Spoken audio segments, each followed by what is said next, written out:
Let's go to Mark in Charleston, South Carolina. You are on Free Talk Live. Hey, Mark. Hi there. I always think I'm an extreme libertarian until I chance to be around a radio to hear you guys. And it's Thank why God. I really enjoy it. Somebody can finally be more extreme than you. No, I'm a big believer in public schools, although I don't think they should ever be used as a forum to propagandize anyone in any way other than simply treating, to educate children. Well, wait a minute. I mean, the nature of the government school system is propaganda. I mean, that they're constantly propagandizing the students in favor of the state. I mean, it's not like the public schools or the government schools are going to talk bad about the government. I cannot disagree with you. That's why I enjoy hearing your So views. Isn't that a contradiction then in your beliefs? Like you support public schools, but at Why the do you same time- support? So that's a better question. Why do you support government schools? I support government schools, I guess, because I came out of that system in graduating in the early 1970s from high school and got an excellent education. Although even back then I thought it was very strange when we'd have the assemblies where someone like Jimmy Swaggart would address us and that sort of thing. Do you think your education in the early 1970s when you graduated, do you think your education was better than the private schools in your town? Depends upon the schools, since both my mother and one of my aunts went to parochial schools, even though they were Protestants. And that was considered to be the best education at the time. But I mean, by my experience, I got an excellent education. Well, I wouldn't disagree but generally what people will say with private schools is that private schools provide a better education generally than public schools provide, because a public school, like some kid can wind up really well educated and many kids wind up really poorly educated. It's a much wider spectrum of education that comes out of public school. And what I always think of is when I hear that, because I went to both public and private, and I can tell you the private education was significantly better than the public education that I got, was that, like the marketplace is providing better schools. We know who's going to provide a better school, and that's an organization that has to compete to provide a better education. Because they're not guaranteed. The private school is not guaranteed money from the parents, unlike the government schools, which doesn't matter how poor of a job they're doing, they're going to get funding the next year. Based on some of the politically incorrect nonsense that I hear reported about public schools now, I have to say you are right. I don't. I guess I would be nervous about scrapping the entire public school system and that sort of thing. Is it because of poor people? Yeah, but to me, in principle, you're right. I don't know how one would affect it. Okay, let me run a proposal. Let me run a proposal by you, Mark. Think about it this way. Okay. What you know that you feel like you got a good education. You can read, you can write, you can do arithmetic or whatever. And of course, it's arguable that the education isn't as good now as it was back then. That's another point. But beyond that, what you don't know is how much better it could have been. So you felt it was adequate. You felt it was good. But it could have been excellent. It could have been awesome, right? And you wouldn't know that. We'll never really know how great education could be until it's finally open to the marketplace to provide competing types of education to where the price would get driven down, because we know how crazy expensive government schools are. The per pupil cost is insane. Well, monopolies never have low prices. Right. So you get the crazy prices. So even if you are getting a decent education, and there's plenty of kids in government schools who are not, but even if you are getting a decent education, you're paying through the nose for it. Whereas if we had a free market in education, maybe we'd see great education for an affordable price. I mean, wouldn't that be better?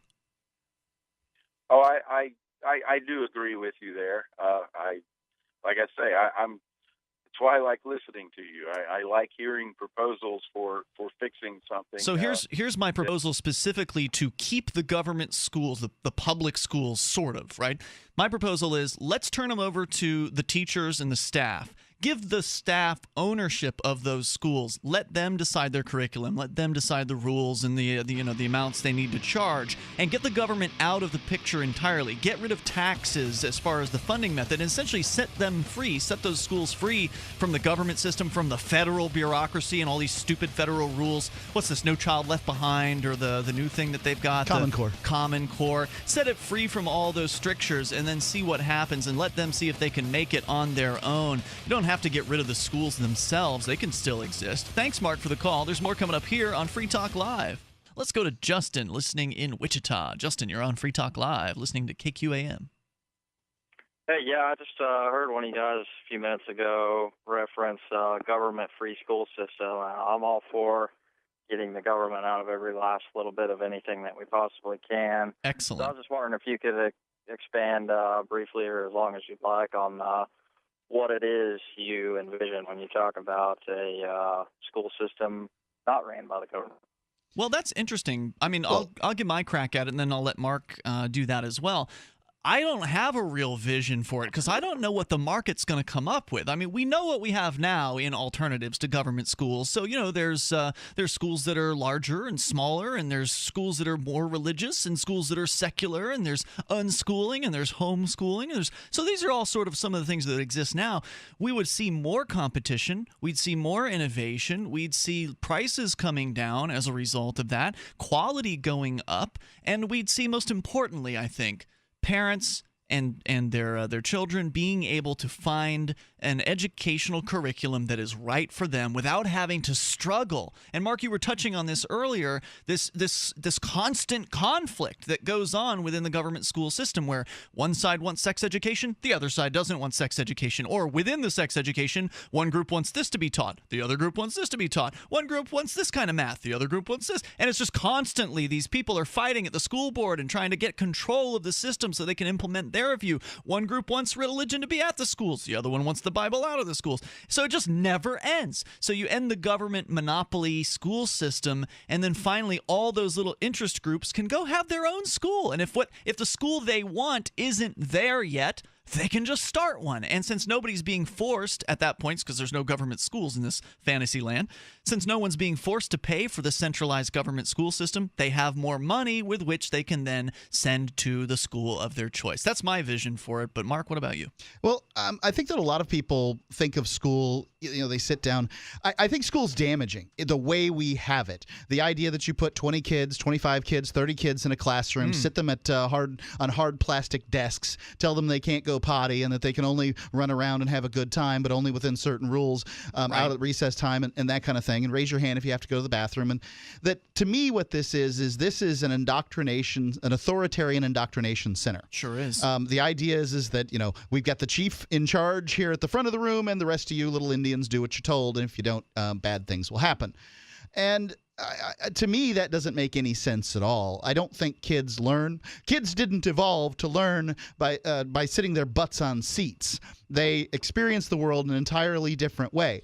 I don't think you can create genius. I don't think you can create creativity. I don't think you can make something where it doesn't exist. But I'm certain that you can destroy it. When it comes about, when it flourishes, when the flower flourishes out, you can step on it, but you can't make the flower flourish. And that's what the government school does, is it steps on the vast majority of flowers out there. And my son doesn't go to that kind of education. He's not going to. But yet you're still forced to pay for the government school. But I have to pay for this school system that I believe is damaging for people. Justin, any thoughts? Yeah, I couldn't agree more. I agree with everything both of you said. Goes back to the basic principle I think everybody will agree upon, that, everybody learns differently, and however you can flourish that and encourage that is the way a parent should go about that. Last question or comment here. Governor Bobby Jindal over in Louisiana is making some headlines. Their state's doing very well with their charter school system. What do you guys think on that? We'll answer that, and thank you, Justin, for your call tonight. The charter school system, it's just a modification of the government schools. Some charter schools do better than the government-run schools. Some of them don't. And, it's just because maybe some of the ones that aren't doing better were hamstrung by the government regulations. Maybe they couldn't innovate in the way that they wanted to, because ultimately the charter schools are just sitting in, if you will, for a government school instead.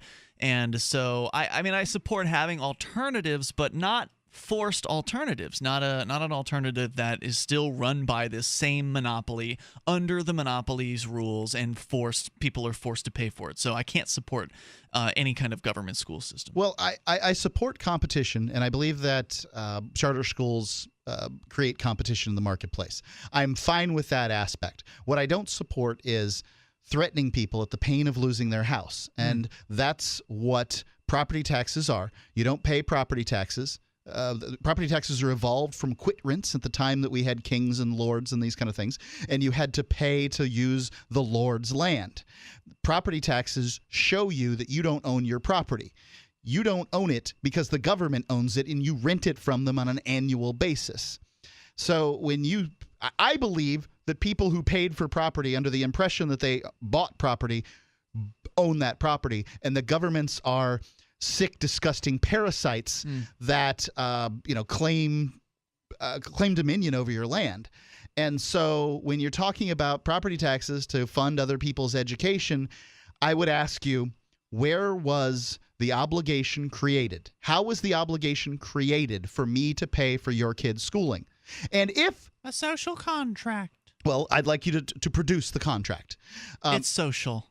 Well, that means we can change it at any time we want. We don't have to show you the terms because we just make it up as we go along. Yeah, the terms are, you do what we say, or we'll take your house, or we'll kill you.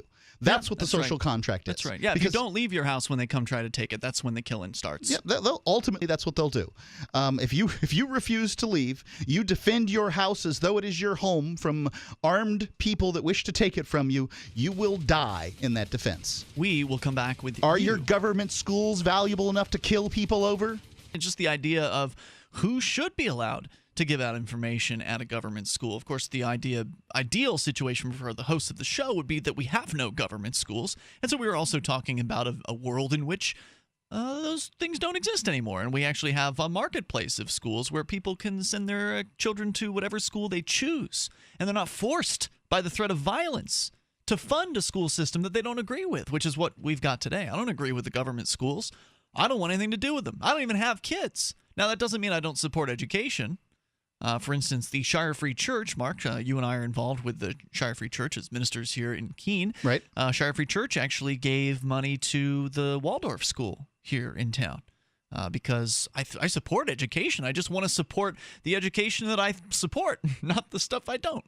Simple. Makes sense. But yet we're all threatened with the violence of the stealing of our homes if we don't pay in to this government school system. Free Talk Live, 7 nights a week from 7 to 10 Eastern, live on the Liberty Radio Network at LRN.FM.